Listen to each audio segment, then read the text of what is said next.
ドジャースの山本由伸投手が、日本時間5月3日に敵地で行われたブレーブス戦に先発登板し、圧巻の投球で強力打線を封じ込みました。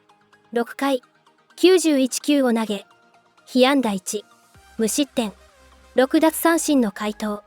6回2までノーヒットのまま試合を支配しました。初回を三者凡退で切り抜けた山本投手は、勢いそのままに2回から4回までに5つの三振を奪う力投を披露。昨季ナリーグ2位の213本塁打を記録したブレーブス打線を見事に抑え込みました。快調なピッチングを続けていた山本投手は、6回西から2番オースティン・ライリー選手に右中間を破る二塁打を浴び、この日初めての安打を許しましたが、続く3番マルセル・オズーナ選手を外角低めのボールゾーンへ沈むカーブで三塁ゴロに仕留め、無失点で切り抜けました。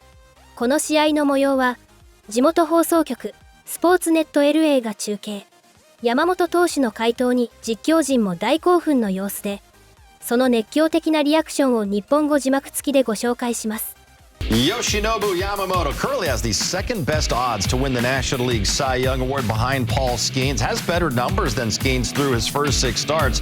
1.06 ERA, that's the best in all of baseball. His whip is an even 1, that's tied for 8th. 190 batting average against, that ranks 4th, as well as the opponent's OPS, and he has 43 strikeouts, which ties him for 7th in Major League Baseball. And Yoshi, he beat the Padres in that winner-take-all Game 5 last October. Then he dominates the Yankees in Game 2 of the World Series. So, Jerry, we all expected to see a more confident, comfortable guy in year 2, and it's not only translated into great results so far. Today, he was named National League Pitcher of the Month. Well deserved. He has been outstanding to start this season. First, in Tokyo, he dealt against the Cubbies, and he has kept that going throughout this regular season. Congrats to that Player of the Month award. But we saw him at FanFest. He had that swagger.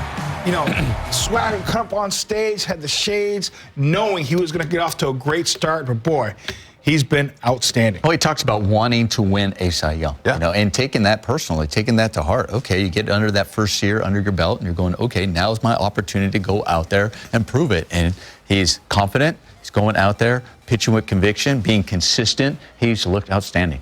All right, well, Yoshinobu Yamamoto, he won Japan's equivalent of the Cy Young 3 times, and as Nomar said, he's admitted that he would like to be the first Japanese pitcher to win an actual Cy Young award in Major League Baseball. Off to a great start here in 2025. Right now, let's head to Atlanta. David Vassay, he's with the Dodgers at Truist Park, joins us live with more on Yoshi. Hi there, DV. Hey guys, thank you. Yeah, Yamamoto has been a different pitcher going back to last year's postseason. Kike Hernandez told me that he took Yamamoto out for a coffee after game 1 of the NLDS. It was about a 2-hour conversation. No translator, just them talking baseball. And basically what Kike and Yamamoto have told me is that Kike told him to trust himself, be true to himself as a pitcher, and just reinforce the confidence. I asked Dave Roberts earlier today what he has seen from this year's National League Pitcher of the Month. Confidence, and I do believe that Yamamoto has gotten to who he is, who he was in Japan, and I think he's a better pitcher. I think that because of his ability to command the fastball wasn't shown as much as it could have been or is now. And I think that's from the confidence and conviction he has in himself. How important is it to be to get some length out of not just Yoshi tonight, but your starters the next couple nights with just kind of the mixing and matching you might have to do later this room? It's going to be important. I think now, once we got through April, I think for me, it just, as we've talked about the injuries in April, and we've obviously had our injuries in April, but I think that guys getting some foundation of innings, I feel we can be a little bit more aggressive, push them, but they also got to earn the right to have me want to have them stay in the game. So it is important for Yoshi to keep doing what he's been doing, and also for Roki with what he's been doing the last few starts. He's given himself some more opportunity to stay in games even longer. And I think with Dustin, I think Dustin's been fantastic, eating up innings. But for this weekend, as we look into 10 straight in a row, it's going to be important to kind of get off on the right foot as far as on the starters. Yeah, and as far as the Dodgers trying to create extra days of rest for Yamamoto and Sasaki, Dave Roberts indicated that there will be a bullpen game, one of those 3 games in Miami, getting Tony Gonsolin back, a guy that pitches to contact, as you saw in his first start since 2023.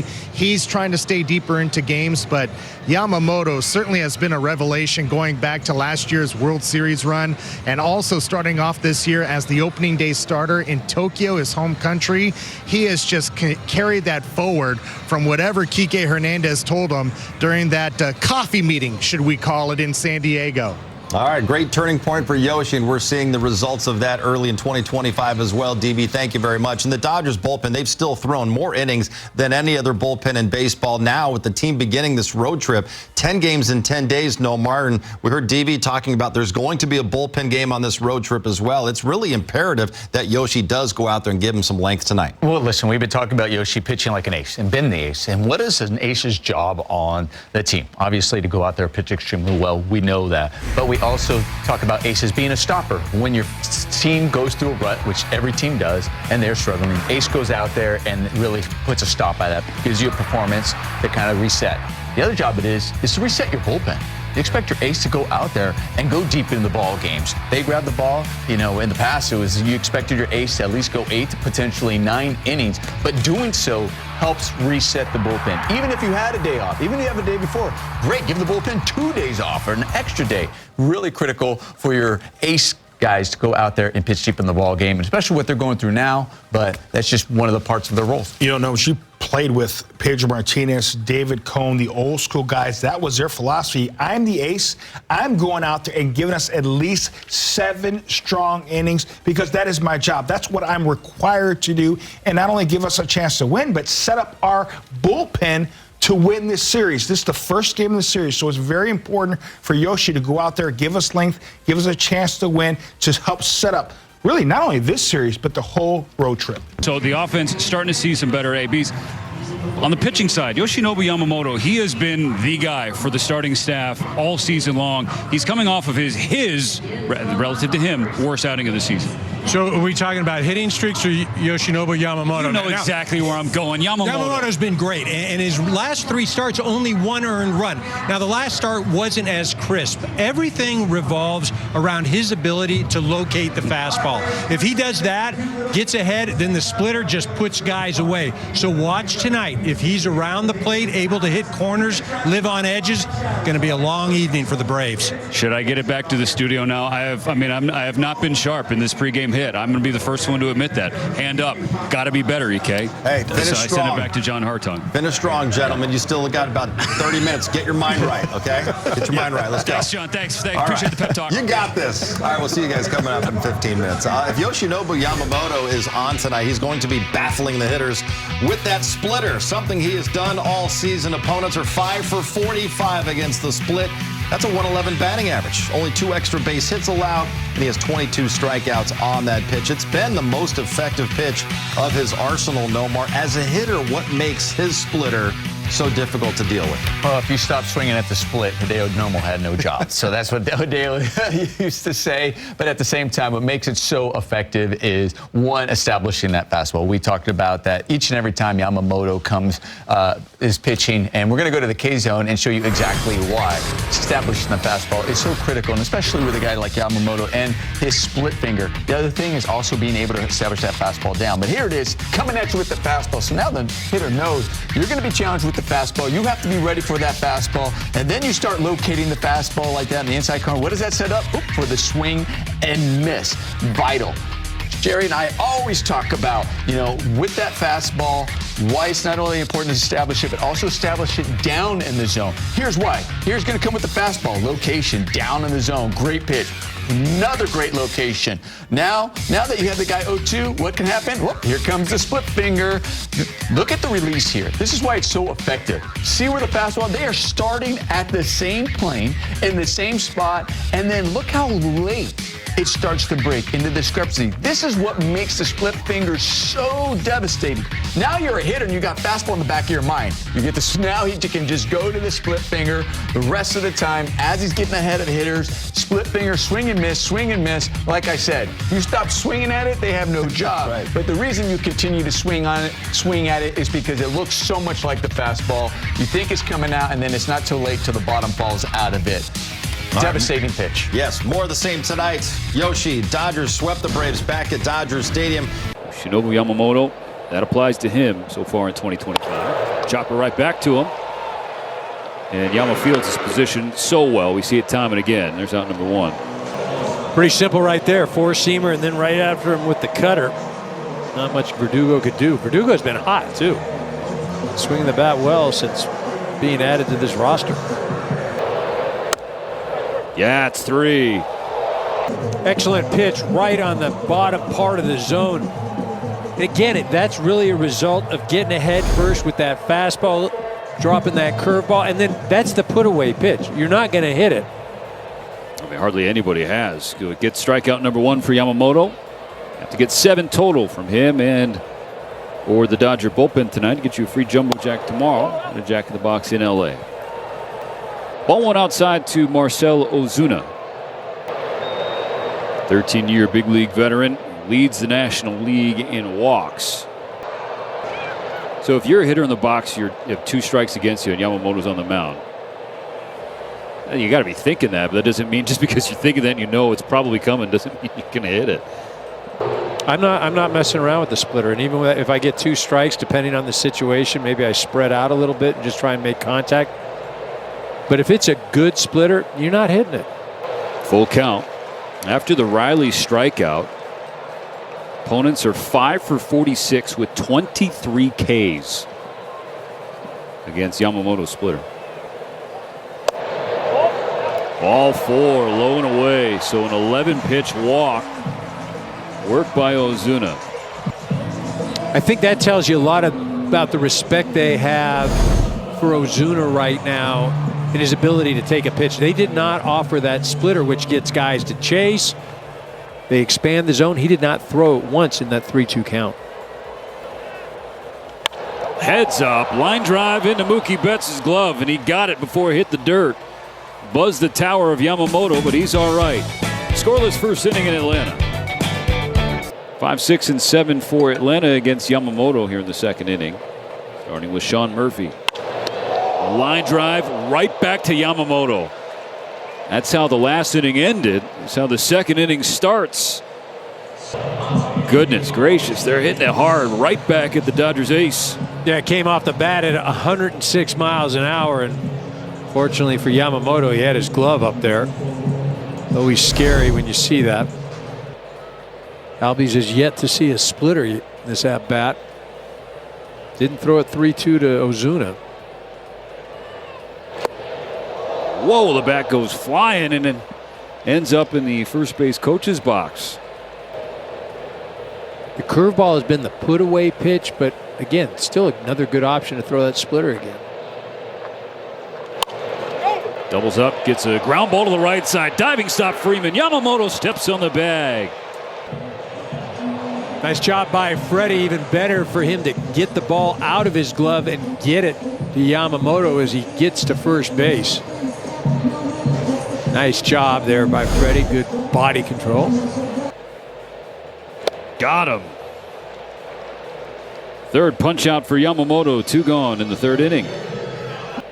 3 strikeouts for Yamamoto. 4 more to get 7 and get you a free jumbo jack tomorrow in Los Angeles. And you buy a large drink and a Jack in the Box in LA. I mean, Yamamoto doing such a good job this inning of working ahead. Been 1-2 or 0-2 to every hitter. I mean, this right here just screams of a splitter.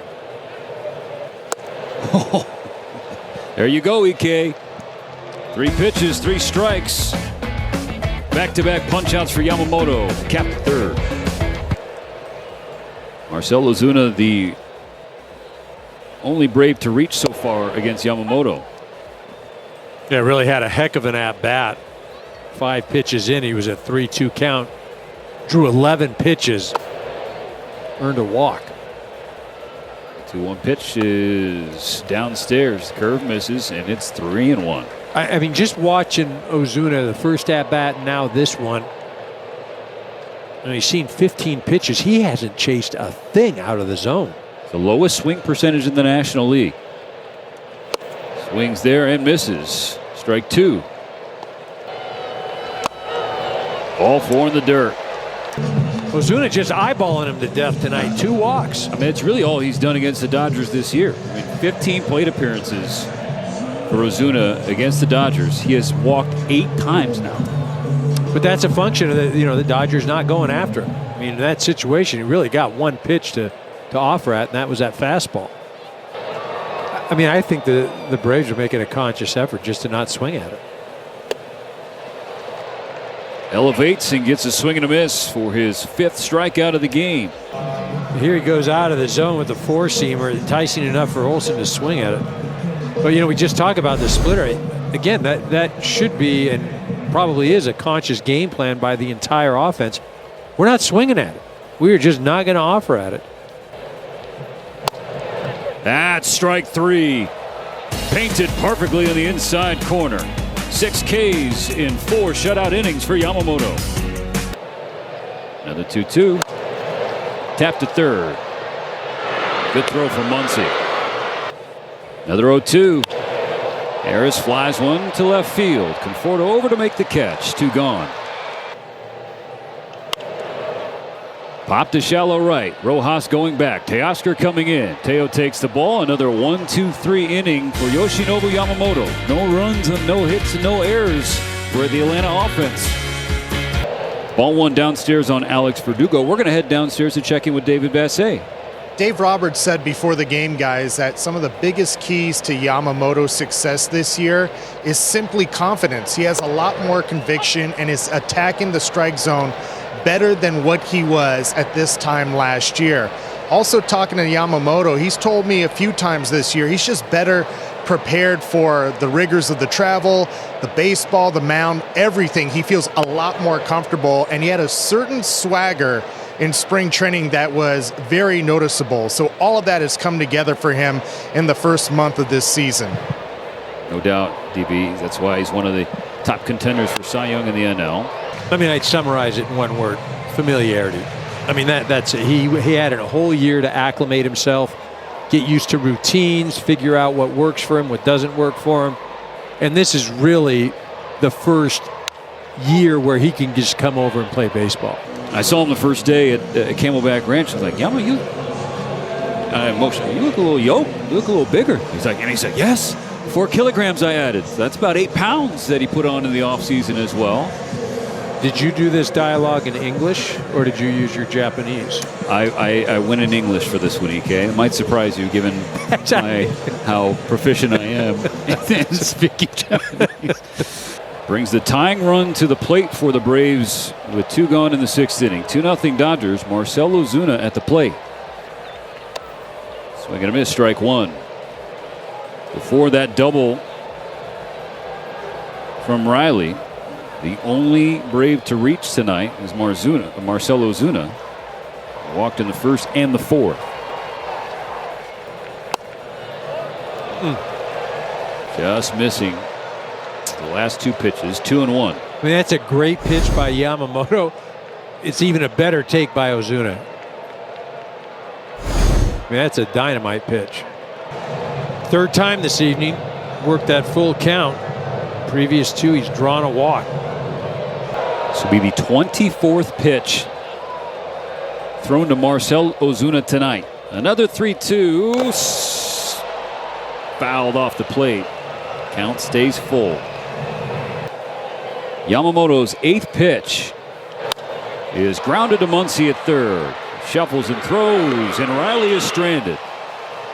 So the 3rd baseman for the Braves breaks up Yamamoto's no-hitter bid, but 6th shutout in the books. But for the Dodgers, they were just a little bit better. Yeah, I thought it was a really good game, and we wanted the Braves to come out in this series and play better baseball than they did in the second series of the season. They were overmatched in that series. Today, they were not overmatched at all. So I feel like the rest of the series should be a good series, continuing what we saw today. Good pitching on both sides. The hitting just wasn't there, but I give credit to the pitching. That's the bottom line. 3 guys in scoring position all day long. 3 opportunities there. The Braves, the only time they got an opportunity, it was with 2 outs. So not a lot of offense, as you said, but Mookie Betts, nice day for him, a couple hits, 6 hits total, all pitching today. Well, to your point, it felt like this was a game between 2 of the top Major League teams. And for Yoshinobu Yamamoto, he looked like the top pitcher in all of Major League Baseball, and that's one reason he's our forward key to the game. Yeah, came in with an ERA just over 1. Well, he leaves with an ERA under 1. Was fantastic. Love the way he uses all of his pitches. The cutter was a big deal today. He doesn't use it a whole lot, but he used it strategically. The fastball is good and lively. We know that. That splitter is a really good pitch for him. You got to lay off that. The curveball was a difference maker as well. I thought all 3 of those pitches, the main pitches, played off each other really well. It was a fastball, low in the zone. He did move it in and out some, up in the zone occasionally. And that curveball and split played off of that on the day for Yamamoto. I actually thought he was going to go out for the 7th inning. He didn't do it, but he gets the win on the day, which he deserves the win the way he threw the ball. So came in with a good ERA, leaves with a great ERA, shows us why he's one of the best pitchers in the game. They really needed that from Yamamoto, because you got to give credit to also Grant Holmes on the other side. Yep. He had a great pitching performance as well, really kept the Dodger hitters off balance. So it really took Yamamoto to go out there and put up the zeros that he did. Yep, Mookie Betts' 5th home run of the season. That turned out to be the difference in this game. Let's go back to Atlanta and hear from Mookie right now with David Vassay. Hey, skinny fat guy Dave with the man, Mookie Betts, who grinded out 2 at-bats against Grant Holmes. How big of a win was this tonight? I mean, every win is big, but especially after that off day, we came out kind of sluggish a little bit. But Yoshi picked us up. I mean, Yoshi doing what Yoshi seems to always do. And fortunately, I was able to put a couple good swings on some balls. Mookie, when you come out here to start this road trip and you face a guy like Grant Holmes who was on his game, finding somehow some way to get a win, I'm sure is really gratifying. Yeah, absolutely. I mean, again, coming into Truist Park, the Braves are going to be ready to roll. They've been playing pretty good baseball. Like you said, Holmes has been pitching really well. So, but we got Yoshi. And he did a great job for us. Yeah, Mookie did all the heavy lifting offensively for the Dodgers tonight. Only the 2 runs they scored in this game, Nomar. But Yoshinobu Yamamoto didn't need a whole lot of offensive support. Was named earlier today as the National League's Pitcher of the Month, and he showed why in this first start of May. Yeah, he did not disappoint. I mean, he went out there once again, like we've seen all season long, attacking the hitters, attacking the zone, being effective with the fastball, establishing the fastball early, and then going to that split finger to really get the swing and miss. I mean, he was really on his game. Yeah, he had a couple of base on balls, but I also think it's because he recognized, okay, here's a guy who can possibly do damage to me. It's a close game. I don't have, I can afford to pitch around him, and especially with that confidence, and that's what he did, because we know Ozuna has a lot of power, so he did his job. For me, I was like, I'd like to have seen him go on one more inning. He was that good. He was quick. He was efficient. It wasn't stressful innings. We were talking about, us Ace's job is to also help the bullpen and reset. Him going one more inning, then there's one less bullpen guy you would have to use, doing that, because he really looked like he was that strong and, can go out there, go ahead and maybe 100 pitches going out there. He was in complete command, and one of those base on balls was kind of by design, like you mentioned. That guy could have hurt it with a home run. But when you have that fastball working at the knees, both sides of the plate, commanding it, elevating that fastball as well up in the zone with 2 strikes, that split and breaking ball, it is just tough to cover as a big league hitter. And talk about confidence. There's that fastball up in the zone to Olsen, freezing there, a little moonwalking off the mound. Little Yamamoto. I love the little moonwalk, freezing Murphy there on the inner half of the plate with that fastball. 4 elite pitches to cover. He's pitching with extreme confidence right now. Extremely fun to watch. Man, he is one of the best there is right now. Yeah, because he's pitching. You know, that's we know he has 4 pitches that can get you out. He has 4 pitches that can be really effective, but he's also utilizing. He's pitching now. He's not just throwing out there. All right, Jerry, he wasn't thinking about no-hitter, even though he threw 2 no-hitters in Japan, and he had no-hit stuff tonight. He sure did. Outstanding job. First, you're going to see the split to freeze Riley. Perfect pitch at the knees in her half. How about the curveball? A slow curveball there, 79 miles an hour. Little bat flip-esque right there, but outstanding movement on the cutter as well. Late breaking cutter. How about the split down and away to get Verdugo, who's a really good contact hitter. Now the fastball up in the zone above the belt to get Olsen. When you have everything working, nothing in the middle of the plate, you're going to get swing and miss, and you're going to get guys to lock up. Once again, the splitter, weak contact. Yamamoto showing off his athleticism, little PFP. Now here is not a mistake. This is a good pitch. It's a cutter down and away. That's just good hitting. Credit Riley right there, going with the pitch, able to get on the board with a double. The only hit allowed from Yamamoto. One of my favorite plays, the Zach Greinke, slow 78-mile-an-hour curveball to induce weak contact, and that's what pitchers do. They take a little off or put some on that fastball, pitching. And at an elite level right now, again, against a really good Braves lineup. Yeah, and really impressive for that curveball that we saw to Osuna, and it was a 3-2 count, and still trusting your curveball and taking something off to get that ground ball. Dave, I know it was a while ago, but why was Yamamoto so good tonight? Man, I think today the split was fantastic. The command was back to being who he is. I think the last one he just wasn't as sharp, but today he got back the command, and the split really played tonight. When he has the curveball that he had the first couple of times through the order, how difficult is it for them to even touch him? It's difficult, and I think that's something that he's really bought into, and we talked about this before the game, in the sense of the front to back, utilizing his breaking ball, not just being a 2-pitch pitcher, and it just gets guys off his velocity, and that front to back game is also pretty valuable. You guys were saying that was the best they'd seen Grant Holmes. How big is it to get a win like tonight against a guy that was pitching as well as he was tonight? It was huge, and you saw early on the 3 strikeouts in that first inning that he had his breaking ball working, and it's a curveball, it's a slider. He protects his does a good job protecting his fastball, and there's a cutter in there. So he gave our guys fits and pitched really well, and we scratched one across, team fundamentally. And Mookie with the homer was huge, and then we handed it over to the bullpen, and those guys closed it out. With the command kind of where it was for Yamamoto, were you allowing yourself to think no-hitter at all, just considering how... I was for a quick minute, and Riley changed that. So I think he felt my brain thinking about the no-hitter. So I was thinking about it a little bit, because, yeah, he had no-hit stuff tonight. If he doesn't give up that double, how much farther does he go? It's sort of... I think in hindsight, he would have went into the 7th, but I don't know how much further past that. Are you keeping the pitch count down because he's going to go short before the next start? It's a good thought. That's a good thought. There's a very good possibility he's going to go a day shorter than he normally does, yeah. It's been like watching Yamamoto sort of have this sharp season that he's had. He dominated today, and I feel like it wasn't even the best version of Yama. Which is crazy. The guy, when you talk about routine and work ethic and, the talent, this guy's, one of the best in the game for sure. It's fun to watch.